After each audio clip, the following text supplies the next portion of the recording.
Hello and welcome to the program, the last episode for the week. I'm Layo Olarinde. We begin in Central Africa, where Chad is set to terminate a key defense cooperation agreement with France. Now, this comes hours after Chad's foreign minister and his French counterpart met with Chadian President Mahamat Deby. Now, prior to its presidential election in May, Chadian authorities had ordered the withdrawal of U.S. troops from the country. France currently has about 1,000 troops in Chad, providing intelligence and logistical assistance to the Chadian military from their bases, including in the capital in N'Djamena. The authorities insist the move will not affect Chad's relations with France in other areas. Meanwhile, Nigeria and France have signed two agreements that is to ensure a partnership on the development of critical infrastructure and the long-term sustenance of agriculture and food security. President Bola Tinubu and French President Emmanuel Macron signed the agreement at an economic forum in Paris during President Tinubu's two-day state visit. It's the first time in 24 years a Nigerian president is on a state visit to France. Nigeria says it is seeking to boost economic ties and attract foreign investments. France, on the other hand, is seeking to strengthen economic ties with Africa, especially in the wake of a series of coups and power shifts that have seen several countries from Mali to Niger move away from their former colonial ruler. And for the first time, France is acknowledging its killing of hundreds of West African soldiers in 1944 as a massacre. French President Emmanuel Macron made this admission in a letter addressed to Senegalese authorities just days before the 80th anniversary of the World War II killings in Thiaroye, a fishing village on the outskirts of the Senegalese capital back in 1944. Senegal's President Bassirou Diomaye Faye made the announcement on state TV, hailing the acknowledgement, calling it a great step taken by the French leader, but also adds that he is considering demanding an apology from France. President Faye also asked that France close its military bases in the country because leaving them operational would be incompatible with Senegal's national sovereignty. On December 1st, 1944, French soldiers killed between 35 and 400 West African soldiers who fought for the French army in 1940 after what was described as a mutiny over unpaid wages. Well, the atrocity has long been a bone of contention between Paris and Dakar.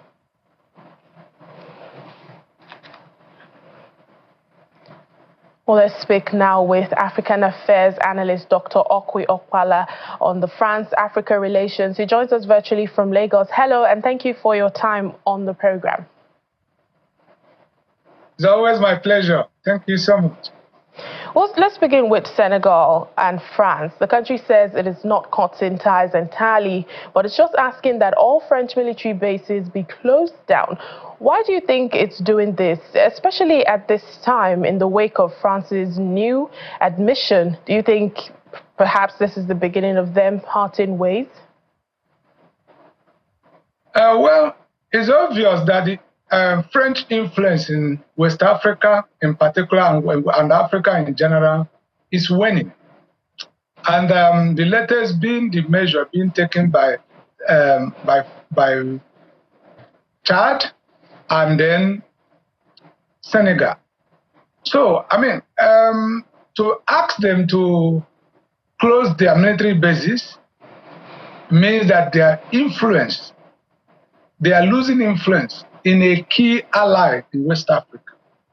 And I think that except France does something serious to repair their image and cultivate new relationships in West Africa, probably, I mean, it will continue to dwindle.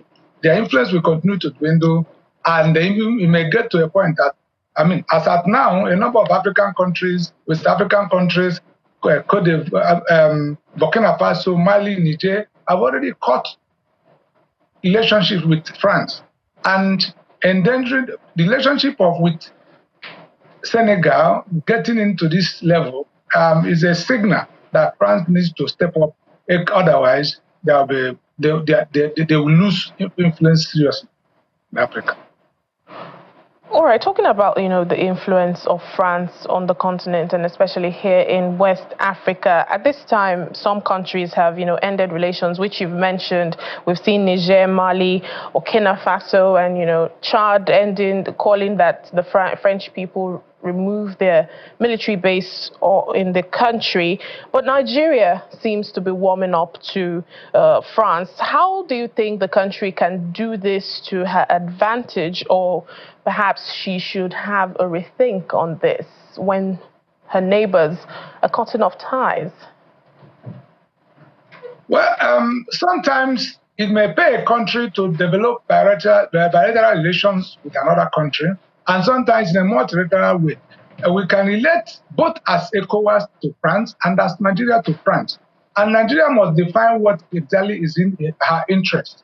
But there's a danger in doing that, in that Nigeria has a number of West African countries who are not favorably disposed to strong relationship with France surrounding her. So while Nigeria tries to warm up to France, because France, particularly at this time, it will be looking for a strong ally in West Africa, and therefore may give good deals. Nigeria may strike a deal that will be favorable to Nigeria as a country. However, while doing that, it will also be conscious that, while as you warm up to France, other countries will be looking at Nigeria with suspicion. So it's a diplomacy, and I hope that the Nigerian government is playing it well with a better balancing act of making sure that our interest is protected, meanwhile not provoking, or that Nigeria itself is not losing her own influence around the countries that matter, our neighbors, like including Niger, Senegal, Cote d'Ivoire, and all the Chad, all the countries that are surround us that seem to have strained relationship with France. While if we are warming up to France, then we must be watching, making sure that, look, we don't do it to the extent that they see us, they suspect us so much that we will not be able to influence things in West Africa. All right, Dr. Okpala, let's talk about, French President Emmanuel Macron's acknowledgement of, France killing hundreds of West African soldiers back in 1944. What are the implications of this, admission of this massacre of Senegalese soldiers? And shouldn't an apology follow this acknowledgement? Well, it takes courage to admit wrongdoing, even wrongdoing that has taken many years, especially the one that is not even done by you. So to that extent, one may commend Macron. However, that is the first step. The next step is to apologize, unreserved apology to those who suffered that. To Senegal in this particular instance. And then the third step will be to go ahead to do reparation, or make amends, or compensation, whatever you like it. So take practical steps to make sure that, whatever was the effect of that you do something to correct it in today's world. So I think he has taken the first bold step. The next step is apology, and then it has to be followed up by reparation or compensation, whatever you. All right, then. Thank you so much, Dr. Okpala, African Affairs Analyst. Thank you for your thoughts on the program. God bless you. Thank you. The General Counsel of the World Trade Organization, WTO, has reappointed Dr. Ngozi Okonjo-Iweala from Nigeria as Director General for a second four-year term and is set to begin on September 1st, 2025. The council say the consensus decision to reappoint Dr. Okonjo-Iweala reflects broad recognition of her exceptional leadership and strategic vision for the future of the organization. While acknowledging the trust and support of the WTO General Council and its 166 members, Dr. Conjoined recognized the vital role the WTO plays in helping members navigate pressing global challenges despite unprecedented levels of uncertainty and rapid economic shifts. The WTO DG said she remains firmly committed to delivering results that ultimately improve the lives of people all around the world. The first Conjoined Twins conference has come to an end in Saudi Arabia. One side attraction at the conference was an exhibition hall showcasing tools and equipment dedicated to the growth and development of children with disabilities. Our foreign affairs correspondent Amarachi Ubani reports from Riyadh. Out of cost because while experts and professionals brainstormed on procedures and techniques to improve the separation of conjoined twins at the conference in Riyadh, next door, where the companies, organizations and schools focused on their development and welfare throughout their lives. For example, like Hannah, a music teacher specializing in music therapy for children. She came with some of her musical instruments to show how music helps with child development. She teaches nonverbal kids how to communicate through music. Without talking, we can communicate with music, with playing music, to socialize the kids. If they feel, for example, so we can't talk music. We'll make a stopover at the King Salman Humanitarian Aid and Relief Center stand at the exhibition, where technology is used to show people what life is like for a child in one of the refugee camps in the Middle East. I'm in a refugee camp. I see children. You see children? Okay, that's the start of the video.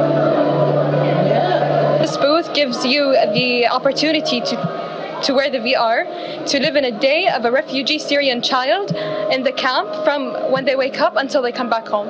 And you get to see what they do around the day, when they go to school, when they have breakfast, and that's basically what we're showing you.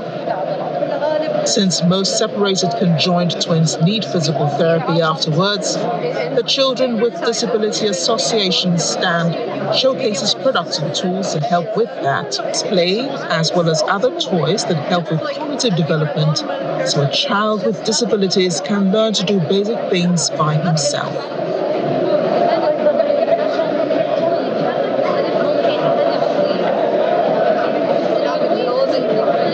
We are providing a service for rehabilitation from birth up to 16 years old. Occupational therapy, physiotherapy, psychologist, speech pathologist, special education. So as a rehabilitation for the all disability. As a free for Saudi, and for non-Saudi we just take a small amount of service budget, but it's open for everybody. Our final stop is at a replica of an operating room where conjoined twins are separated. OR nurse Majd Nafia shows how those complicated surgeries are conducted. The patient will come inside the OR. It will be in one table. After separation, 2 tables different. After separation, inside the OR will be 2 anesthesia machine, separated the anesthesiologist. The team will be different. The anesthesia preparation is different between each other. We have sometimes a code team inside the OR. We call it a blue team and a red team. For nursing side, we have maybe maximum 8 nurses inside the OR. 2 scrub nurses. 1 scrub will start the procedure. The other one will scrub after separation. We have 2 circulating, 2 documenting nurses. The instrument that we bring today is only the basic instrument. It depends also on what is the sharing part of the OR, of the separation. Doctors say early separation is key to success.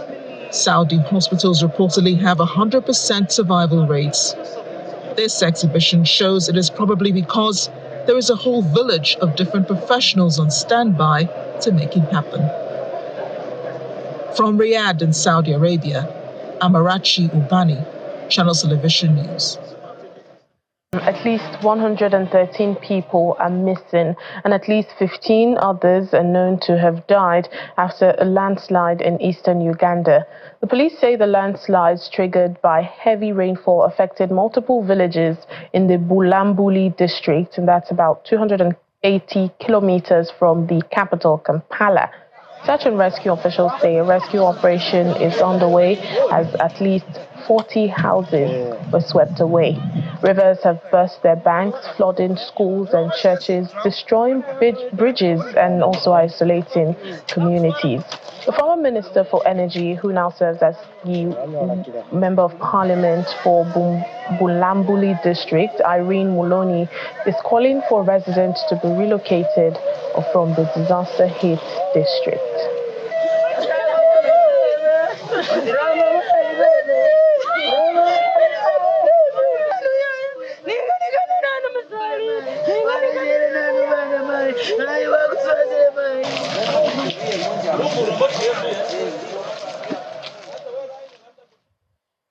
Let's speak now to Canary Mungume, a Ugandan journalist joining us from Kampala. Hello, Canary. Thank you so much for your time on the program. What is the update at this time with search and rescue efforts? Thank you for having me. As of now, search and rescue efforts are ongoing in Bulambuli district, especially in two sub-counties, that is Namisumi and Sisi, where the impact is large, where the landslide struck the hardest. Local residents, aided by the District Disaster Management Committee and, of course, Red Cross volunteers, are continuing to search for survivors and, also continue to recover property where possible. Unfortunately, one 8-year-old girl remains missing and hopes are diminishing with every passing hour, whether she will be able to be found. Authorities are relying on, efforts, most of which are really manual, due to inaccessibility of the affected areas, which has also, hindered the deployment of heavy rescue equipment. And these are devastating scenes we're seeing. Over 100 people are still said to be missing and the village is washed away. It appears this disaster, caught the government unawares, isn't it? I wouldn't say the disaster has caught government unaware, because we always know when there are heavy rainfalls, this event happens every year in and year out. But just that the disaster has exposed the glaring gaps in disaster preparedness and response. There are even, scientific machines that were installed for early warnings in case the floods or the rainfalls are going to be hitting hard. And there's always efforts to ask people to relocate. There are warnings of heavy rains and the historical susceptibility of areas like Bulambuli, where the landslide struck. There appears to have been minimal preemptive action by the government. Residents, of course, continue to voice frustration, saying they, call for relocation programs, but government, all these cries fall on deaf ears of the government. So I wouldn't say really government was caught unaware. All right then, Canary, but we're seeing a former government minister asking that, the survivors be relocated. Where would that be, and what more help would the government do to these survivors who have lost their homes? Relocation discussions have, of course, reignited calls for the implementation of the government's resettlement plans for people living in high-risk zones. We've seen previous initiatives to move residents of landslide-prone areas to safer locations, like in different camps. But we've seen really limited success due to, one, there's no money, we've seen delays, but also the residents themselves resist. They don't want to leave their ancestral lands, and therefore it makes it hard for government to relocate them. Currently, I would say the government, through the office of the Prime Minister, is fast-tracking support to affected families, including things like food relief, temporary shelters, and medical supplies. However, local leaders argue that this is going to be insufficient because the numbers this time around, unlike the other years, are really big, and giving support to all these people every day, providing for their food and beddings and putting up tents. It's going to be very, very difficult knowing the landscape as it is. All right, then. Thank you so much, Canary Mungume, Ugandan journalist. Thank you for your time on the program. We move to Zimbabwe now. The parliament session was plunged into darkness after Finance Minister Mthuli Ncube concluded his budget speech, leaving President Emmerson Mnangagwa and other top officials sitting in the dark. The power cut symptomatic of Zimbabwe's ongoing energy crisis occurred today in spite of Parliament's dedicated electricity supply. Opposition members of parliament see the blackout as a metaphor for the country's struggles, which include daily 12-hour power cuts due to drought-induced low generation at Kariba Dam, which is Zimbabwe's main power source.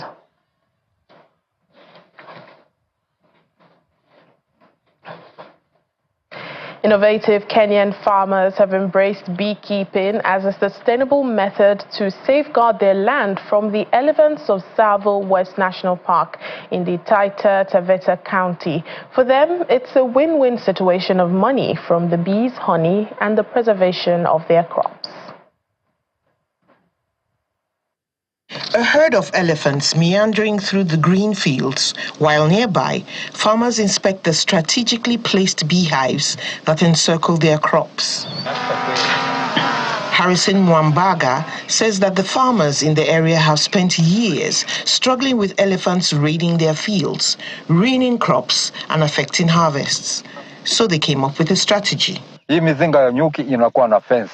the beehive fence, the hives have wires that connect to the nest. When an elephant shakes the wire, the defensive bees come out and the elephants flee. According to him, this strategy not only deters elephants who naturally avoid bees, but also promotes biodiversity and enhances crop yields through pollination. Another farmer, William Kinoi, describes the hives as a game changer in coexisting with elephants and is optimistic the farms will be safe. According to the Save the Elephants organization, STE, an average of 76% of elephants were deterred from entering the farms per year from 2014 to 2020 using this method.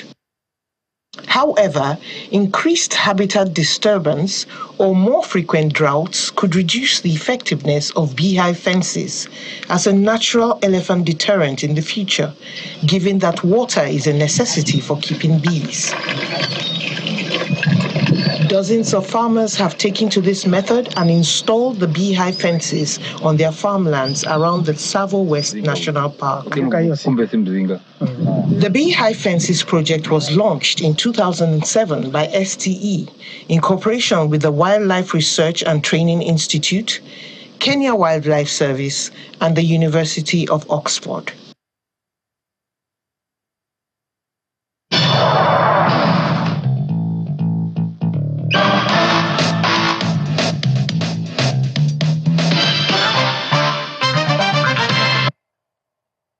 And finally, on the program, education is often described as the foundation for personal growth and societal development.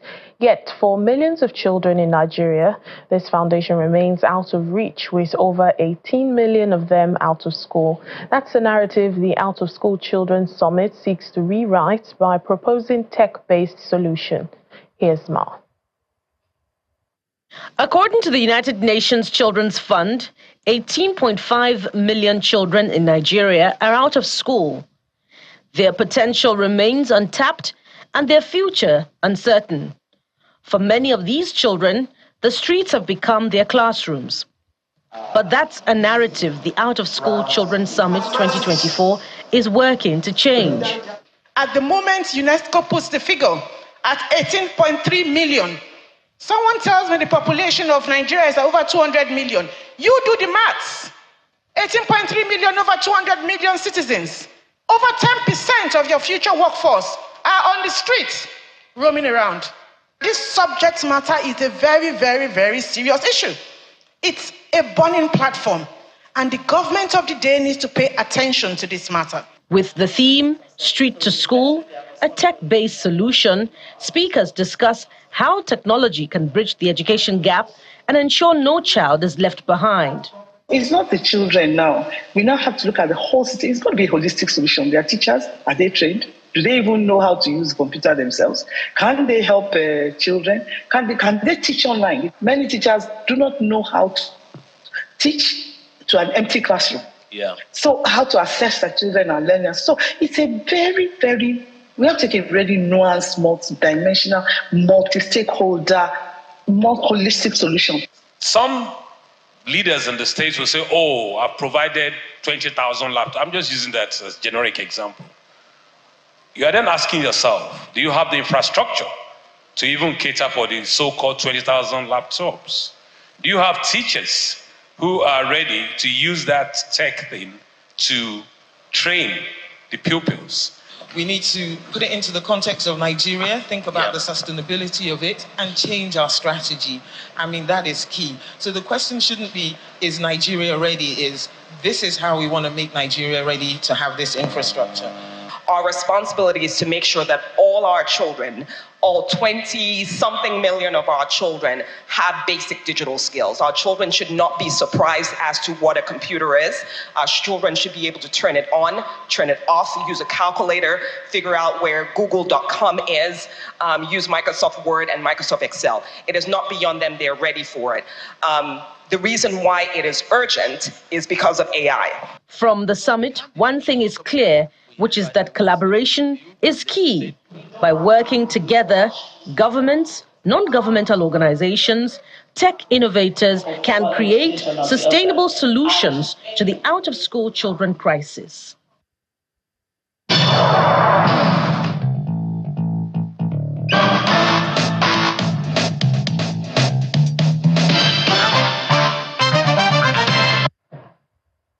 And that's it on the program today. Thank you so much for watching. I'm Layo Olarinde. Have a lovely weekend.